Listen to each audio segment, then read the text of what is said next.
il y a quelque chose qu'il ne faut jamais faire, c'est maltraiter la matière. Vous savez, les grands coups de pied, il y en a marre et tout ça, quand il y a une roue crevée, ou quand la voiture ne marche pas, ou quand l'ordinateur ne... Voilà. Ce côté colère avec la matière, faites attention parce que la matière vous le rend bien. C'est pas pour faire bien, c'est marqué. Ça veut dire que la matière est divine. Et vos cellules enregistrent que vous avez été maltraitant envers la matière. Et la matière qui est divine, elle doit être respectée au même titre que n'importe quelle énergie divine. Alors, il y a quand même des bonnes nouvelles. C'est qu'il y a... il n'y a que ça. Dans la réalité, il n'y a que ça. La programmation de la matière existe. Alors, dans un sens et dans l'autre. Par exemple, ne mangez pas le repas fait dans un restaurant où la cuisinière est en colère en disant oui, avec son patron par exemple, oui, pour qui me prend, je suis comme sa chienne, il me prend pour sa bonne, etc. Mangez pas un repas comme ça, c'est du poison.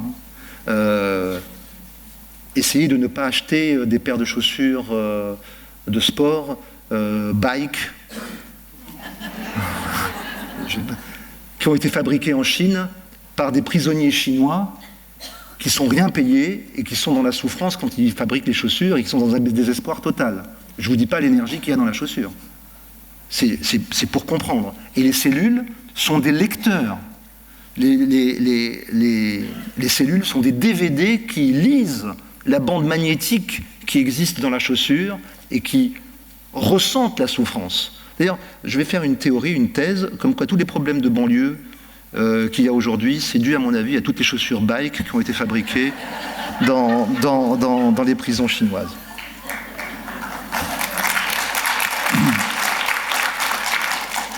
Alors heureusement, il y a des programmations volontaires. J'ai un ami thérapeute extraordinaire qui est sur Paris et qui habite dans un vieux quartier de Paris et qui habite à côté du Palais Royal. Je ne vous donnerai pas le nom parce que après vous allez tous aller là-bas. Et c'est un vieil immeuble où il y a un passage. C'est-à-dire qu'on rentre par une porte et on sort de l'autre côté du Palais Royal. Et dans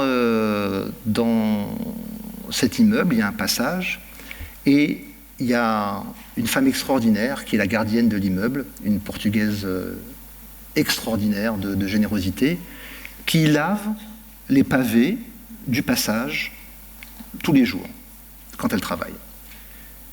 Et à chaque fois qu'elle lave les pavés de ce passage, elle se dit « Faites que tous les gens qui passent ici soient touchés par la grâce. » Alors, je ne peux pas vous donner l'adresse, sauf en privé, si vous voulez venir me voir. Quand vous passez par ce passage, vous sentez différent. Vous sentez, vous dites, je ne sais pas ce qui se passe, mais c'est incroyable, je me sens bien. Il y a une vraie énergie de générosité, il y a une vraie énergie de grâce, surtout qu'elle le fait depuis 30 ans, ça a dû s'imprimer depuis.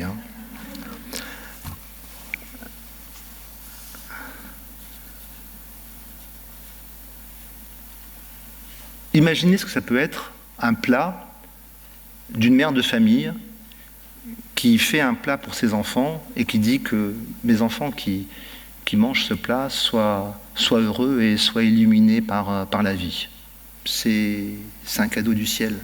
On a tous ce pouvoir-là. C'est toujours une création d'un Big Bang. Il faut comprendre que tout s'enregistre dans la matière. Le pouvoir d'être créateur associé à la conscience que la matière est divine, ça peut donner des résultats extraordinaires. N'oubliez pas que le créateur en moi et dans ma matière parle la même langue que l'énergie divine cachée au milieu de la matière. Et on peut faire beaucoup de choses. Par exemple, vous connaissez l'effet placebo. L'effet placebo, c'est finalement on a informé une matière pour un temps plus ou moins court que cette matière avait un pouvoir de guérison. Mais en plus, ce qui est extraordinaire, c'est que les médecins, quand ils parlent, ils disent « ouais, c'est un placebo ». Ouais, c'est un placebo, 65% de réussite, donc c'est peut-être plus qu'un placebo. L'effet placebo, donc, on peut le faire volontairement. Alors, il ne s'agit pas de rentrer dans la polémique, est-ce qu'il faut prendre tel médicament ou tel médicament ou tel médicament, c'est pas ça. Si vous avez une substance qui vous plaît, c'est plus facile, mais c'est surtout pour les gens, parce qu'il y a beaucoup de gens qui viennent voir des thérapeutes et qui disent « Oh, j'ai été obligé de prendre ce médicament. Oh, je m'en veux. J'ai été obligé de prendre cette substance. Et pourtant, je ne voulais pas le faire. Hein. Soyez pas obligés. Et si vous sentez que vous êtes obligé, ben c'est très simple. Vous informez la substance, sans rentrer dans aucune polémique. Hein. C'est-à-dire, vous prenez la substance, le comprimé, et vous dites au comprimé, en aidant la kavana, c'est-à-dire la conscience que vous avez le pouvoir d'informer la matière, vous dites, je te demande, vous pouvez le tutoyer, hein, c'est un copain, je te demande de faire ce qu'il y a de mieux pour que mon corps fonctionne bien, pas pour me guérir. Hein. Je te demande, ça veut dire que vous êtes malade, je te demande de faire ce qu'il y a de mieux pour que mon corps fonctionne bien.